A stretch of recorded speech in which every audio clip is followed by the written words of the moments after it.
Mother mother এখন পর্যন্ত তোমার বিয়ে হয়েছে না কেরে? তুই থাম মায়া। কি হয়েছে? তুই একেবারে আমার কষ্টের জায়গাটার মধ্যে আঘাত করছিস। 15,000? কি যে 15,000?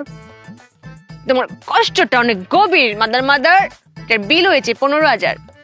তুই তো আমার কষ্টটা শুনলেই না, আগে 15,000 টেবিল দিলেছস। আমার কষ্টটা তুই শুন।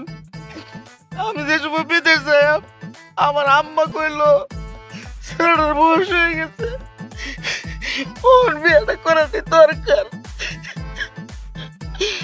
কতদিন বিদেশ থেকে আইলাম, আব্বা কয় বয়স গেল গা, ছেলেটার একটা বিয়ে করাতে দরকার। এই যে তোর মা কয় আমার বাইরের লেগিয়া ফুটফুটা ফরির লাগানো একটা বউ আনা দরকার। এই দরকারটার মধ্যে আছে, আনে না কেউ, একটা সেরি কেউ বিরসায় আনে না। আচ্ছা না,